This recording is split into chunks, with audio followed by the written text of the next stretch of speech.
ತಿಂಗಳಿಗೊಮ್ಮೆ ಹಾಸಿಗೆಯ ಮೇಲೆ ಹಾಟ್ ಬಾಕ್ಸನ್ನು ಇಟ್ಟು ನೋಡಿ, ಜನ್ಮದಲ್ಲಿ ನಿಮಗೆ ಈ ಒಂದು ಸಮಸ್ಯೆ ಬರೋದೇ ಇಲ್ಲ. ನಮಸ್ಕಾರ ಎಲ್ಲರಿಗೂ, ಇವತ್ತಿನ ವಿಡಿಯೋಗೆ ಸ್ವಾಗತ. ಗ್ಯಾಸ್ ಸ್ಟವ್ ನಾವು ಎಷ್ಟೇ ಕ್ಲೀನ್ ಮಾಡಿದ್ರೂ ಕೂಡ ಅಡುಗೆ ಮಾಡ್ತಾ ಇರ್ತೀವಿ, ತುಂಬಾ ಕೊಳಕಾಗ್ತಾ ಇರುತ್ತೆ ಅಂದರೆ ಚಿಂತೆನೇ ಬೇಡ. ಈ ಒಂದು ಸರಳವಾದ ಸಲಹೆಯನ್ನು ಪಾಲಿಸಿದ್ರೆ ಸಾಕು, ಎಷ್ಟೇ ಕೊಳಕಾಗಿರೋ ಅಂಥ ಗ್ಯಾಸ್ ಸ್ಟವ್ ಆದರೂ ತುಂಬ ಚೆನ್ನಾಗಿ ನಿಮಿಷದಲ್ಲೇ ಪಟಪಟ ಅಂಥೇಳಿ ಕ್ಲೀನ್ ಆಗುತ್ತೆ. ಹಾಗಿದ್ರೆ ಹೇಗಪ್ಪ ಇದನ್ನು ಕ್ಲೀನ್ ಮಾಡೋದು ಅಂತ ನೋಡೋಣ ಬನ್ನಿ. ಮೊದಲನೇದಾಗಿ ನಾನು ಒಂದು ಬಟ್ಟಲಿನಲ್ಲಿ ಒಂದು ಸ್ವಲ್ಪ ಬೇಕಿಂಗ್ ಸೋಡಾನ ತೊಗೊಂಡಿದ್ದೀನಿ. ಅದರ ಜೊತೆಗೆ ಸ್ವಲ್ಪ ವಿನೆಗರನ್ನು ಹಾಕ್ಕೊಂಡಿದ್ದೀನಿ. ವಿನೆಗರ್ನ ಹಾಕಿದ್ಮೇಲೆ ಪಾತ್ರೆ ತೊಳೆಯೋದಕ್ಕೆ ಬಳಸುವಂಥ ಡಿಶ್ ವಾಷಿಂಗ್ ಲಿಕ್ವಿಡನ್ನು ಕೂಡ ಹಾಕಿದ್ದೀನಿ. ಇದಿಷ್ಟನ್ನು ಹಾಕಿದ್ಮೇಲೆ ಚೆನ್ನಾಗಿ ಇದನ್ನು ಮಿಕ್ಸ್ ಮಾಡ್ಕೋಬೇಕಾಗುತ್ತೆ. ಒಂದೊಳ್ಳೆ ಸ್ಟ್ರಾಂಗ್ ಆಗಿರೋವಂಥ ಕ್ಲೀನಿಂಗ್ ಲಿಕ್ವಿಡ್ ಅನ್ನೋದು ಸಿದ್ಧ ಆಯಿತು. ಇಲ್ಲಿ ಬಳಸಿರೋಂಥ ಬೇಕಿಂಗ್ ಸೋಡಾ ಮತ್ತು ವಿನೆಗರ್ ಸ್ಟವ್ನಲ್ಲಿ ಎಷ್ಟೇ ಕರೆ ಕಟ್ಟಿದ್ರು ಕೊಳಕಾಗಿದ್ರು ಎಲ್ಲ ಕೂಡ ತುಂಬ ಚೆನ್ನಾಗಿ ತೆಗೆದುಬಿಡುತ್ತೆ. ನೀವೇ ನೋಡಿ, ಈಗ ನಾನು ಈ ಲಿಕ್ವಿಡನ್ನು ಸ್ಟವ್ ಮೇಲೆ ಹಾಕ್ಕೊಂಡಿದ್ದೀನಿ. ಈಗ ಒಂದು ಸ್ಕ್ರಬ್ಬರನ್ನು ತಗೊಂಡು ನೋಡಿ ಜಸ್ಟ್ ಹೀಗೆ ಉಜ್ಕೊಳ್ತಾ ಬರ್ತಾಯಿದ್ದೀನಿ. ಇದೇ ವಿಧಾನದಲ್ಲಿ ಎಲ್ಲಿ ಜಾಸ್ತಿ ಕರೆ ಆಗಿರುತ್ತೆ, ಅಡುಗೆ ಕಲೆಗಳೆಲ್ಲ ಆಗಿರುತ್ತೆ, ಅಲ್ಲಿ ಈ ಲಿಕ್ವಿಡನ್ನು ಹಾಕಿ ಸ್ಕ್ರಬ್ಬರಿಂದ ಲೈಟಾಗಿ ಹೀಗೆ ಉಜ್ಕೊಳ್ತಾ ಬಂದ್ರಾಯಿತು. ನಂತರ ಒಂದು ಬಟ್ಟೆನ ತಗೊಂಡು ನೀರಿನಲ್ಲಿ ಅದ್ದಿ ಹಿಂಡಿ ನಂತರ ಆ ಬಟ್ಟೆಯಿಂದ ಸ್ಟವ್ವನ್ನೆಲ್ಲ ಕ್ಲೀನಾಗಿ ಈ ಥರ ಒರೆಸ್ಕೊಳ್ತಾ ಬರಬೇಕಾಗುತ್ತೆ. ಸೊ ಸಂಪೂರ್ಣವಾಗಿ ಒರೆಸಿದಾಗಿದೆ. ಗ್ಯಾಸ್ ಸ್ಟವ್ ಅನ್ನೋದು ಮೊದಲು ಹೇಗಿತ್ತು, ಈ ಒಂದು ಜಾದು ಲಿಕ್ವಿಡನ್ನು ಹಾಕಿ ಒರೆಸಿದ್ಮೇಲೆ ಎಷ್ಟು ಚೆನ್ನಾಗಿ ಕ್ಲೀನಾಗಿದೆ ಅಂತೇಳಿ ನೀವೇ ನೋಡಬಹುದು. ಬಿಫೋರ್ ಹೇಗಿತ್ತು, ಆಫ್ಟರ್ ಎಷ್ಟು ಚೆನ್ನಾಗಿ ಕ್ಲೀನಾಗಿದೆ ಅಂತ ಗಮನಿಸ್ತಾ ಇದ್ದೀರಾ ಅಲ್ವಾ. ಈ ಒಂದು ಗ್ಯಾಸ್ ಸ್ಟವ್ ಕ್ಲೀನಿಂಗ್ ಟಿಪ್ ನಿಮಗೆ ಇಷ್ಟ ಆದರೆ ಈಗಲೇ ಒಂದು ಲೈಕನ್ನು ನೀಡಿ. 1000 ರೂಪಾಯಿ ಹಣ ಕೊಟ್ಟು ಹೊರಗಡೆಯಿಂದ ತರೋದು ಯಾಕೆ, ಪಟ ಅಂತೇಳಿ ಮನೆಯಲ್ಲೇ 5 ನಿಮಿಷದಲ್ಲಿ ನೀವು ಇದನ್ನು ಮಾಡ್ಕೊಳ್ಬಹುದು. ಮಕ್ಕಳಿಂದ ದೊಡ್ಡೋರವರೆಗೂ ಕೂಡ ಎಲ್ಲರೂ ತುಂಬ ಇಷ್ಟಪಟ್ಟು ತಿಂತಾರೆ.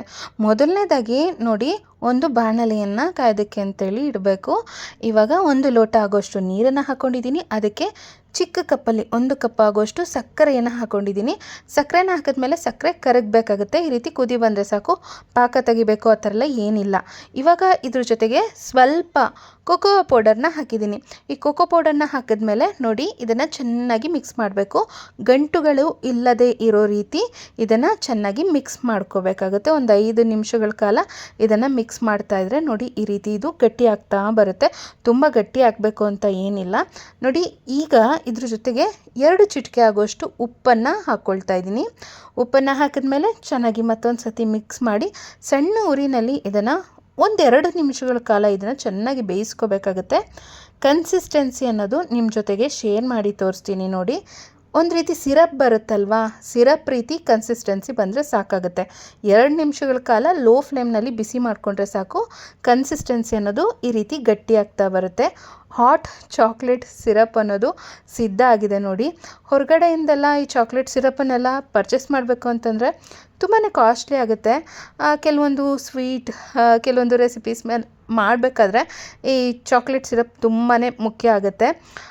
ಸೊ ಅದಕ್ಕೆ ಹೊರಗಡೆಯಿಂದ ತರಬೇಕು ಅಂತೇನಿಲ್ಲ, ಮನೆಯಲ್ಲಿ ಈ ಚಾಕೋ ಸಿರಪನ್ನು ಮಾಡ್ಕೊಳ್ಬೋದು. ನೋಡಿ ಇದು ಸಿದ್ಧನೇ ಆಗಿದೆ.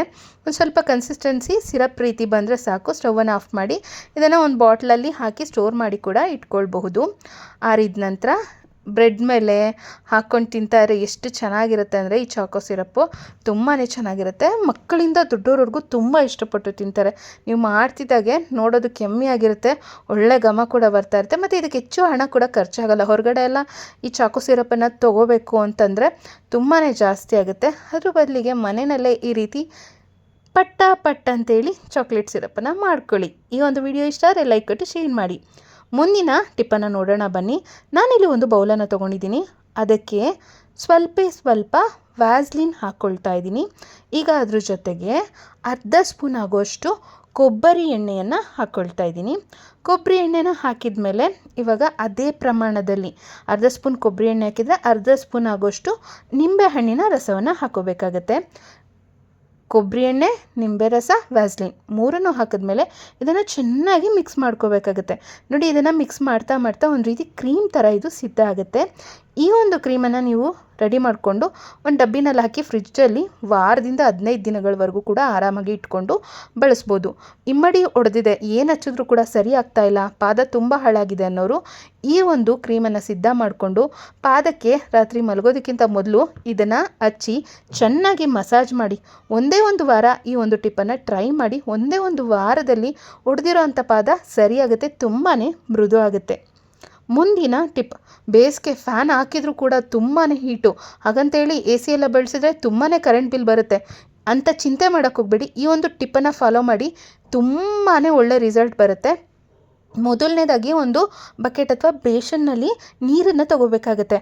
ನಂತರ ಈ ಕಾಟನ್ ಕರ್ಟನ್ ಬರುತ್ತಲ್ಲ ಅಥವಾ ಕಾಟನ್ ಬಟ್ಟೆನ ತೊಗೊಂಡ್ರೂ ನಡೆಯುತ್ತೆ.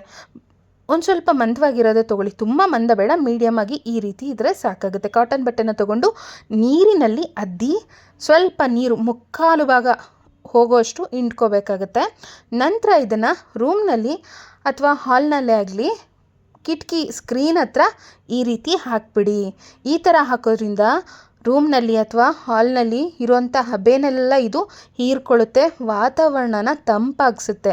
ನೀವು ಫ್ಯಾನ್ ಹಾಕಿದಾಗ ಮನೆಯಲ್ಲಿ ಎ ಸಿ ಹಾಕಿದಾರೇನೋ ಅಂತ ಅನ್ಬೇಕು, ಆ ರೀತಿ ತಂಪಾದ ಗಾಳಿ ಅನ್ನೋದು ಬೀಸ್ತಾ ಇರುತ್ತೆ. ಇದ್ರ ಜೊತೆಗೆ ರಾತ್ರಿ ಮಲಗೋದಕ್ಕಿಂತ ಮೊದಲು ನೀವು ರೂಮ್ನಲ್ಲಿ ಬೆಡ್ ಪಕ್ಕ ಒಂದು ಬಟ್ಟೆಯನ್ನು ಹಾಕಿ ಅದ್ರ ಮೇಲೆ ನೀರನ್ನು ಚಿಮುಕಿಸಿ ನಂತರ ಫ್ಯಾನ್ ಹಾಕಿ ಇಡೀ ರಾತ್ರಿ ತಂಪಾದ ಗಾಳಿ ಬೀಸ್ತಾ ಇರುತ್ತೆ. ಮುಂದಿನ ಟಿಪ್, ನಾನಿಲ್ಲಿ ಒಂದು ದೊಡ್ಡದಾಗಿರೋಂಥ ಒಂದು ಬೌಲನ್ನು ತೊಗೊಂಡಿದ್ದೀನಿ, ಅದಕ್ಕೆ ಬೇಕಿಂಗ್ ಸೋಡಾನ ಹಾಕ್ಕೊಳ್ತಾ ಇದ್ದೀನಿ. ಬೇಕಿಂಗ್ ಸೋಡಾ ಹಾಕಿದ ಮೇಲೆ ನಿಂಬೆಹಣ್ಣಿನ ರಸವನ್ನು ಇಂಟ್ಕೊಳ್ತಾ ಇದ್ದೀನಿ. ಬೇಕಿಂಗ್ ಸೋಡಾ, ನಿಂಬೆಹಣ್ಣಿನ ರಸ ಕ್ಲೀನಿಂಗ್ ಕೆಲಸಕ್ಕೆ ತುಂಬಾ ಉಪಯೋಗಕಾರಿ ಅಂತ ಹೇಳ್ಬೋದು. ಇದ್ರ ಜೊತೆಗೆ ಒಂದು ಮುಚ್ಚಳ ಆಗುವಷ್ಟು ಡೆಟಾಲನ್ನು ಹಾಕ್ಕೊಳ್ತಾ ಇದ್ದೀನಿ. ಡೆಟಾಲ್ ಹಾಕಿದ ಮೇಲೆ ಅರ್ಧ ಮುಚ್ಚಳ ಆಗುವಷ್ಟು ಕಂಫರ್ಟ್, ನಾನಿಲ್ಲಿ ಕಂಫರ್ಟನ್ನು ಬಳಸಿದ್ದೀನಿ, ನೀವು ಯಾವುದೇ ಫ್ಯಾಬ್ರಿಕ್ ಕಂಡೀಷನರ್ನ ಬಳಸ್ಬೋದು. ಈಗ 2 ಲೋಟ ಆಗುವಷ್ಟು ನೀರನ್ನು ಹಾಕ್ಕೊಳ್ತಾ ಇದ್ದೀನಿ. ಒಂದೊಳ್ಳೆ ಸ್ಟ್ರಾಂಗ್ ಆಗಿರೋಂಥ ಕ್ಲೀನಿಂಗ್ ಲಿಕ್ವಿಡ್ ಸಿದ್ಧ ಆಗಿದೆ. ಯಾವುದಾದ್ರೂ ಹಳೇದಾಗಿರೋಂಥ ಬನಿಯನ್ ಬಟ್ಟೆ ತೊಗೊಳ್ಬಹುದು ನೀವು. ಸೊ ಬಳಸೋದಿಲ್ಲ, ಯೂಸ್ ಮಾಡ್ತಾ ಇಲ್ಲ ಅಂತಂದರೆ ಈ ರೀತಿ ಬನಿಯನ್ ಬಟ್ಟೆನ ತೊಗೊಳ್ಳಿ, ಹಳೇದಾಗಿರೋಂಥದ್ದು. ಈಗ ಅದನ್ನು ಈ ನೀರಿನಲ್ಲಿ ಅದ್ದಿ ಸ್ವಲ್ಪ ನೀರು ಮುಕ್ಕಾಲು ಭಾಗ ಹೋಗುವಷ್ಟು ಹಿಂಡ್ಕೋಬೇಕಾಗತ್ತೆ. ಈ ನೀರನ್ನು ನಾನೀಗ ಒಂದು ತಟ್ಟೆಗೆ ಹಾಕ್ಕೊಳ್ತಾ ಇದ್ದೀನಿ. ಹಾಟ್ ಬಾಕ್ಸ್ ಬೇಕು ಅಂತ ಹೇಳಿದೆ. ಹಾಟ್ ಬಾಕ್ಸ್ ಅಂದರೆ ಹಾಟ್ ಬಾಕ್ಸ್ ಬೇಕಾಗಿಲ್ಲ, ಹಾಟ್ ಬಾಕ್ಸ್ನ ಮುಚ್ಚಳ ತೊಗೋಬೇಕಾಗುತ್ತೆ. ಈ ಬಟ್ಟೆನ ಈ ರೀತಿ ಹಾಟ್ ಬಾಕ್ಸ್ನ ಮುಚ್ಚಳಕ್ಕೆ ಈ ರೀತಿ ಹಾಕಿ ಸುತ್ತಕೊಂಡು, ಬಿಚ್ಚೋಗಬಾರ್ದು, ಇದು ಗಟ್ಟಿಯಾಗಿರಬೇಕು ಅಂದರೆ ನೋಡಿ ಈ ಥರ ತೊಗೊಂಡು ಬಟ್ಟೆಯನ್ನು ಸುತ್ತಕೊಂಡು ಒಂದು ಟೈಟಾಗಿ ಒಂದು ನಾಟನ್ನು ಗಂಟನ್ನು ಹಾಕೊಂಬಿಡಿ. ಇದು ಯಾವುದೇ ಕಾರಣಕ್ಕೂ ಬಿಚ್ಕೊಳ್ಳೋದಿಲ್ಲ. ಇದು ಈಗ ಸಿದ್ಧ ಆಗಿದೆ ನೋಡಿ. ಮಕ್ಕಳು ಸುಸು ಮಾಡ್ಕೊಳ್ತಾ ಇದ್ದಾರೆ, ಬೆಡ್ಡು ಕ್ಲೀನ್ ಮಾಡಿ ತುಂಬ ದಿನ ಆಗಿದೆ, ಕೆಲವರು ಚಿಕ್ಕ ಚಿಕ್ಕ ಏನೇನೋ ಹುಳಗಳೆಲ್ಲ ಬಂದಿದೆ ಅಂತೆಲ್ಲ ಹೇಳಿ ಕಮೆಂಟ್ ಮಾಡ್ತಾ ಇರ್ತೀರಾ. ಚಿಂತೆ ಮಾಡಿದೆ ನೋಡಿ, ಈ ಕ್ಲೀನಿಂಗ್ ಲಿಕ್ವಿಡಲ್ಲಿ ಈ ರೀತಿ ಹಾಟ್ ಬಾಕ್ಸ್ನ ಮುಚ್ಚಳಕ್ಕೆ ಬಟ್ಟೆನ ಸುತ್ತಿ ನಂತರ ಈ ಲಿಕ್ವಿಡ್ನಲ್ಲಿ ಬಟ್ಟೆಯನ್ನು ಅದ್ದಿ ಈ ರೀತಿ ಬೆಡ್ಡನ್ನು ಒರೆಸ್ಕೊಳ್ತಾ ಬನ್ನಿ. ಒಂದು ಕಡೆಯಿಂದ ಕ್ಲೀನಾಗಿ ಒರೆಸ್ಕೊಳ್ಳಿ. ಇದರಲ್ಲಿರೋಂಥ ಬೇಕಿಂಗ್ ಸೋಡಾ ಆಗಿರ್ಬೋದು ಅಥವಾ ನಿಂಬೆಹಣ್ಣಾಗಿರ್ಬೋದು ಬೆಡ್ನಲ್ಲಿರೋಂಥ ಕಣ್ಣಿಗೆ ಕಾಣದೇ ಇರೋಂಥ ಸೂಕ್ಷ್ಮಾಣು ಕೀಟಗಳನ್ನು ಕೂಡ ಇದು ನಾಶ ಮಾಡುತ್ತೆ. ಕ್ರಿಮಿ ಕೀಟಗಳನ್ನು, ವೈರಸ್ನ, ಬ್ಯಾಕ್ಟೀರಿಯಾಸ್ನ ಎಲ್ಲದನ್ನು ನಾಶ ಮಾಡಿಬಿಡುತ್ತೆ. ನಾವು ಮಲಗುವಂತಹ ಹಾಸಿಗೆ ಅನ್ನೋದು ತುಂಬಾ ಕ್ಲೀನಾಗಿರಬೇಕು. ಅಂಥದ್ರಲ್ಲಿ ತಿಂಗಳಿಗೊಂದು ಸಲ ಈ ರೀತಿ ಕ್ಲೀನ್ ಮಾಡ್ಕೊಳ್ಳೋದ್ರಿಂದ ಹಾಸಿಗೆ ಅನ್ನೋದು ತುಂಬ ಚೆನ್ನಾಗಿ ಡೀಪ್ ಕ್ಲೀನ್ ಆಗುತ್ತೆ. ಈ ರೀತಿ ಸ್ವಲ್ಪನೇ ನೀರಿನಲ್ಲಿ ಹತ್ಕೊಳ್ತಾ ಬೆಡ್ ಪೂರ ಒರೆಸ್ಕೋಬೇಕಾಗತ್ತೆ. ಫ್ಯಾನನ್ನು ಹಾಕಿದ್ರೆ ಆಯಿತು, ಅರ್ಧ ಗಂಟೆಯಲ್ಲಿ ಇದು ಕಂಪ್ಲೀಟಾಗಿ ಒಣಗಿಬಿಡುತ್ತೆ, ಆರಿಬಿಡುತ್ತೆ. ಸೊ ಚಿಂತೆ ಬೇಡ. ನೋಡಿ ಈ ಬಟ್ಟೆ ಅನ್ನೋದು ಹೇಗಿತ್ತು, ಬೆಡ್ನಲ್ಲಿರೋಂಥ ಕೊಳೆ ಎಲ್ಲ ಯಾವ ರೀತಿ ಇಲ್ಲಿ ಬಂದಿದೆ, ಕ್ಲೀನಾಗಿದೆ ಅಂತ ನೀವೇ ಇಲ್ಲಿ ಗಮನಿಸಬಹುದು. ತುಂಬ ಚೆನ್ನಾಗಿ ಬೆಡ್ ಅನ್ನೋದು ಡೀಪ್ ಕ್ಲೀನ್ ಆಗುತ್ತೆ. ತಿಂಗಳಿಗೊಮ್ಮೆ ಈ ರೀತಿ ಡೀಪ್ ಕ್ಲೀನ್ ಮಾಡ್ಕೊಳ್ಳಿ. ಅದ್ರ ಜೊತೆಗೆ ಅರ್ಧ ಗಂಟೆ ಆದಮೇಲೆ ನೀವು ಯಾವ ಪೌಡರ್ನ ಬಳಸ್ತೀರಾ ಆ ಪೌಡರನ್ನು ಈ ರೀತಿ ಬೆಡ್ ಮೇಲೆ ಹಾಕ್ಕೊಳ್ಬೇಕಾಗತ್ತೆ. ಬೆಡ್ ಸುತ್ತಲೂ ಕೂಡ ಹಾಕಿದ ನಂತರ ಒಂದು ಟವಲ್ ಬಟ್ಟೆನ, ಒಂದು ಕ್ಲೀನಾಗಿರೋ ಬಟ್ಟೆನ ತೊಗೊಂಡು ಜಸ್ಟ್ ಹೀಗೆ ಬಟ್ಟೆಯಿಂದ ಹೀಗೆ ಮಾಡಿದರೆ ಆಯಿತು. ಆ ಪೌಡರ್ ಅನ್ನೋದು ಬೆಡ್ ಫುಲ್ಲು ಸ್ಪ್ರೆಡ್ ಆಗುತ್ತೆ.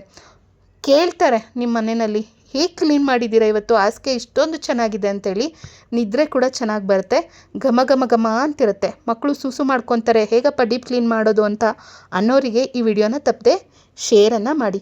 ಪೌಡರನ್ನು ಹಾಕಿ ಒರೆಸ್ಬಿಡಿ. ದಿಂಬನ್ನು ಕೂಡ ಅಷ್ಟೇ, ಈ ಒಂದು ಲಿಕ್ವಿಡ್ನಲ್ಲಿ ಬಟ್ಟೆನ ಅದ್ದಿ ದಿಂಬನ್ನು ಒರೆಸಿ ಒಂದು ಸ್ವಲ್ಪ ಡ್ರೈ ಆದಮೇಲೆ ಪೌಡರ್ನ ಹಾಕಿ ನಂತರ ಪೌಡರ್ನ ದಿಂಬಿನ ಸುತ್ತಲೂ ಕೂಡ ಸ್ಪ್ರೆಡ್ ಮಾಡಬೇಕಾಗತ್ತೆ. ಫೈನಲಾಗಿ ಒಂದೊಳ್ಳೆ ಚೆನ್ನಾಗಿರೋವಂಥ ಬೆಡ್ಶೀಟನ್ನು ಹಾಕಿದರೆ, ಪಿಲ್ಲೋ ಕವರನ್ನು ಹಾಕಿದರೆ, ಬೆಡ್ ಕವರನ್ನು ಹಾಕಿದರೆ ತುಂಬ ಚೆನ್ನಾಗಿ ಹಾಸಿಗೆ ಅನ್ನೋದು ಡೀಪ್ ಕ್ಲೀನ್ ಆಗಿಬಿಡುತ್ತೆ ನೋಡಿ. ಈ ಒಂದು ವಿಡಿಯೋ ಇಷ್ಟ ಆಗಿದ್ರೆ ಈಗಲೇ ಮತ್ತೊಮ್ಮೆ ಹೇಳ್ತಾ ಇದ್ದೀನಿ, ಲೈಕನ್ನು ನೀಡಿ, ಶೇರನ್ನು ಮಾಡಿ, ಹಾಗೆ ಯಾವ ಟಿಪ್ ಇಷ್ಟ ಆಯಿತು ಅಂತೇಳಿ ಕಮೆಂಟ್ ಮೂಲಕ ಬರೆದು ತಿಳಿಸಿ. ಚಾನಲನ್ನು ಸಬ್ಸ್ಕ್ರೈಬ್ ಮಾಡಿಕೊಂಡು ಸಪೋರ್ಟ್ ಮಾಡಿ. ಮುಂದಿನ ಟಿಪ್ ವಿಡಿಯೋದಲ್ಲಿ ನಾನು ಮತ್ತೆ ಬರುತ್ತೇನೆ. Thank you all. ಎಲ್ಲರಿಗೂ ಧನ್ಯವಾದಗಳು.